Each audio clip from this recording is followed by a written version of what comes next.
welcome, welcome back to another exciting show with yours truly. Didn't let that song go away. With your host, me, Red Rooster Guerilla here, bringing in all the topics you want to hear about and more. Thanks for joining. Go ahead and like, share, subscribe if you like what you're getting here. Again, I'm just a simple nobody here that has opinions.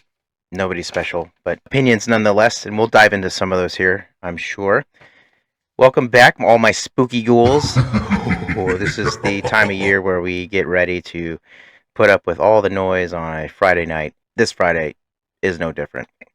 All right, let's go right into our stories here today. But first, before I get into that, go ahead. If you're on our Meshtastic, go ahead, jump in there now. Let me know that you're out there. We have 4 folks all across the county that have linked up in our private RoosterNet. Those are class alumni, so they already have a disaster communications network that's completely off-grid that they can use to get information or pass information all throughout the county. So if that sounds interesting to you, again, November 8th is our next Intro to Off-Grid Communications class. Go ahead, jump over at gunownersradio.com. You can find out how to get registered for that. I also have a link in the YouTube description as well. So if you like all this radio stuff and all the knowledge that comes with it, join me on November 8th at Cargo in El Cajon. We'll cover all these topics. San Diego, unfortunately, approves the water rate hikes we've covered. So this last week was the meeting. They voted to, 5-4 voted to raise your rates almost to 30% between now and 2027. And city officials, let's just go ahead and read it. Between now and 2027, as mentioned, with more expected in the years ahead, city leaders say the hike is needed to avoid budget cuts and layoffs. So in layman's speak, that's basically to keep the salaries and raises that were pre-approved already. That's my opinion. In any case, your water bill will get more expensive here, obviously, as we move through 2026 to 2027, as these are expected to take place. So once again, marking the cost of living rising exponentially here in America's once finest city. All right, this one had some. I had a lot of fun with this story here, but we'll just cover it here. So California, that new law starting January 1st, California will require teens ages 8 to 16 to pass a seatbelt fit test before they can stop using a booster seat. So if you have teens that are in that category that don't pass the seat fitness, there's clearly distinguished fitness tests for seats for the seatbelt to get full closure of the upper torso, and those are out there. And insurance uses this stuff all the time, so it's not quite out of the ordinary to have like a seat fit test to determine whether the person sitting in it can be safe with the seatbelt in place. I argue that the policymakers that make these rules should also have to pass a seat fitness test. Of course, this fitness test would be much different. Moving into our tech news, I like to cover tech here. Neo Humanoid Robot from 1X Technologies was unveiled on August 30th, 2024 as the company's first full-scale home-use robot, with pilot deliveries expected in late 2025 and wider consumer rollout in early 26. These robots cost about $20,000 for the base model, though final cost may rise depending on software licensing and support packages. 5 feet 5 and weighs about 66 pounds and can lift like 44 pounds, I believe. It walks about 2.5 miles an hour, but can sprint up to about 7, something like that. Recharges from 240 volts power bank, which takes up to about 90 minutes for full recharge. Has 6 stereo cameras, 2 depth sensors, 4 microphones, and 3 integrated speakers for voice feedback and spatial awareness. Run by an AI core branded Redwood, can handle perception, mapping, and language interaction. This is compared to Tesla's Optimus robot, which is about the same cost, $20,000 to $30,000. So I look at these humanoid robots hitting the market, and you can argue that we're kind of in it already. Think of the analogy like this. For the 90s kids who grew up, you probably started with like the PlayStation. This could go to Atari and Nintendo, but let's just keep it recent. You have this Sony PlayStation that came out like late 90s, early 2000s. You still had Super Nintendo, Sega Genesis were kind of rivaling there. But then all of a sudden we ended up getting the Xbox, and you kind of just see how the market shaped up around these consoles.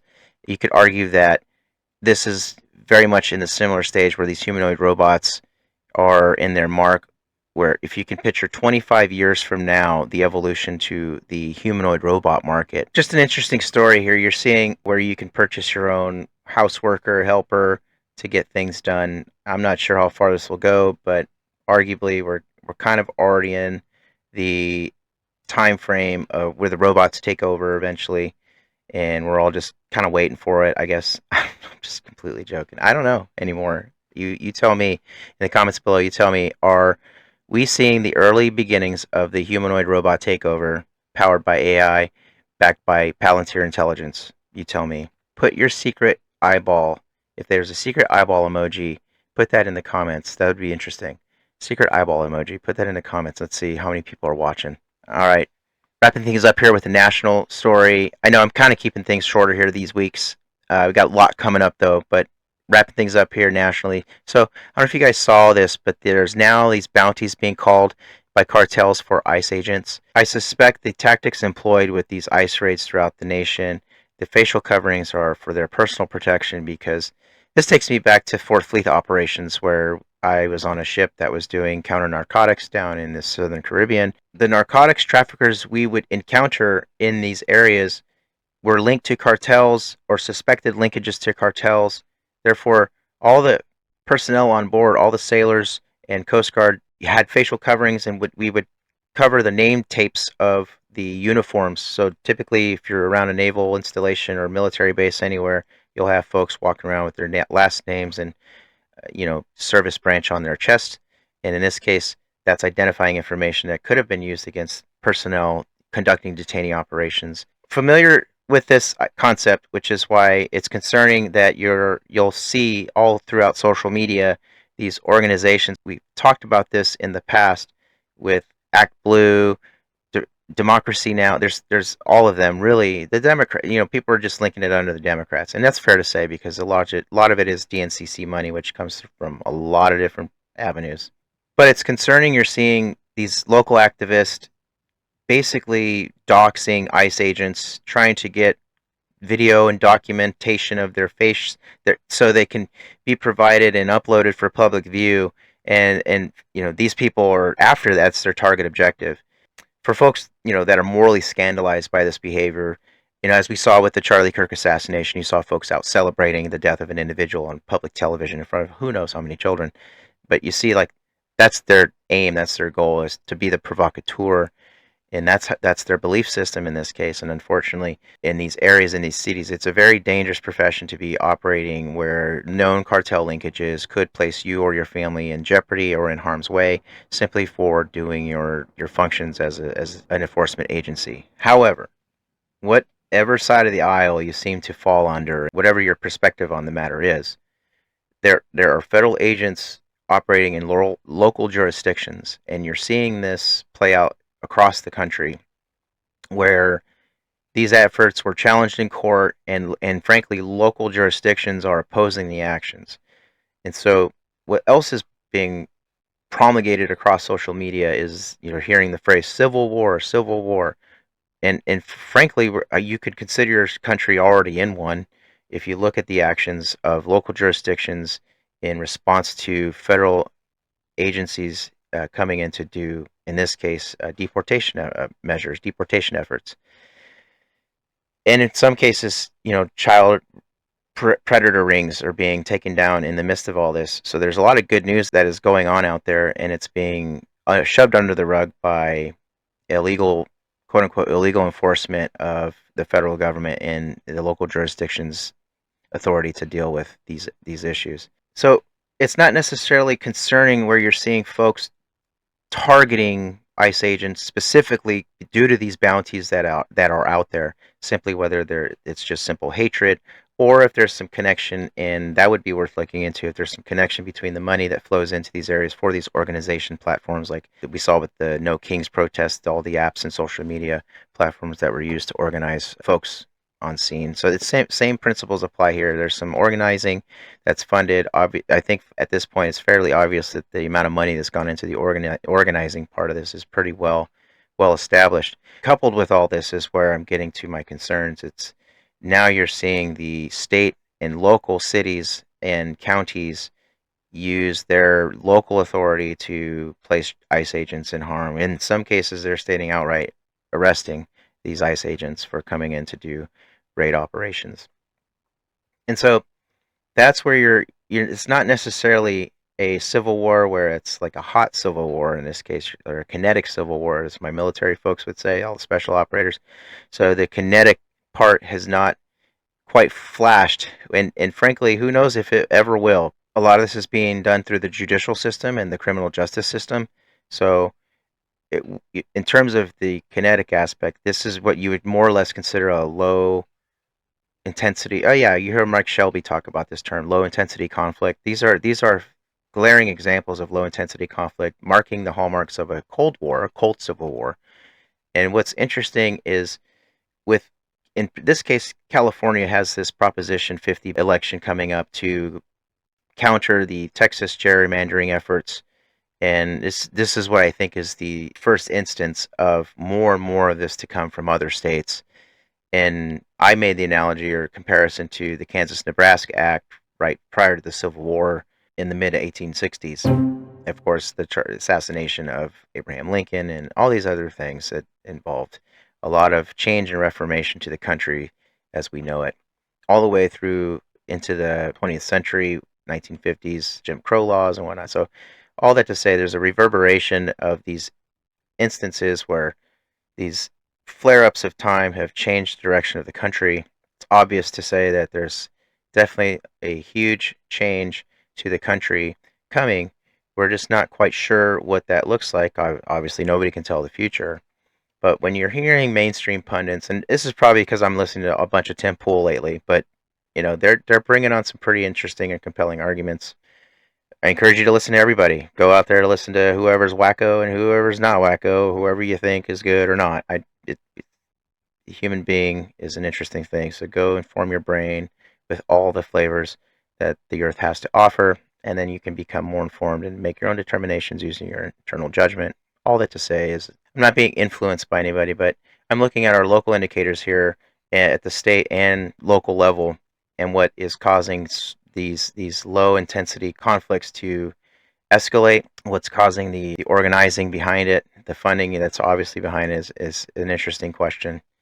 But I'm concerned because now you'll have state or federal engagement that basically affects your everyday living, whether it comes through subsidies. We got SNAP benefits that are going to lose funding post November 1st. So we're all on pins and needles this week. Could be as early as today, Friday, at the end of the week here, where we get a funding bill that gets everyone through the holidays. Because if we don't get through this, a lot of people are going to be affected through the holidays.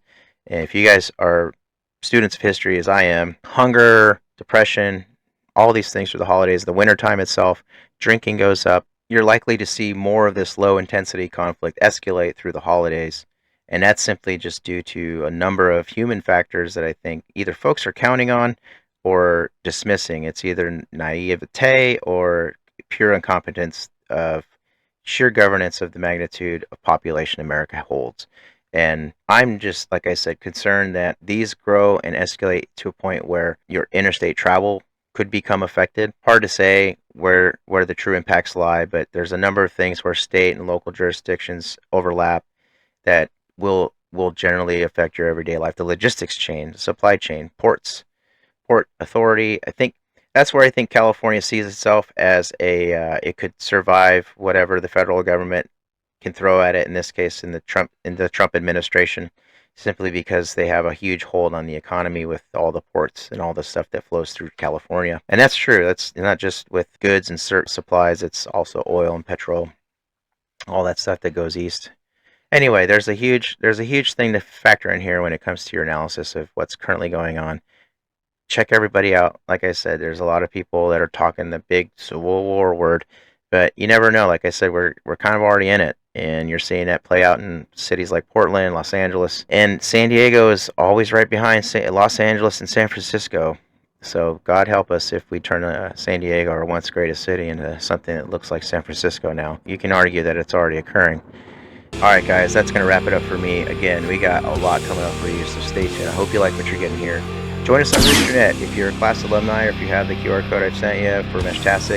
If you want to hit me up on Meshtastic, just hit me up in Instagram DMs. I'll shoot you the QR code so you can join me in RoosterNet on your own mesh node device, which is pretty cool, I think. So, like I said, these students that come take this class, they not only learn how to put together radio-based intelligence and the products that come along with that, how to actually look with radio intelligence, or radio, we call it signals intelligence, SIGINT, how to use that and what decisions can be made off that. It's easy. November 8th is your last chance to get in there.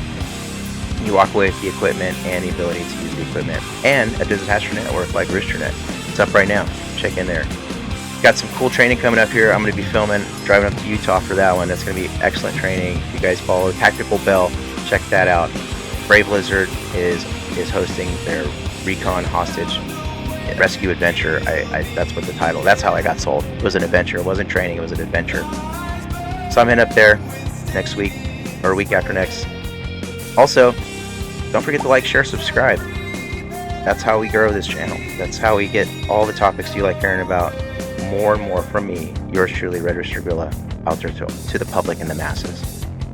That's all I got for you guys. I hope you enjoy your Halloween. It's going to be great. Get out there, go be spooky, have fun, and be cool.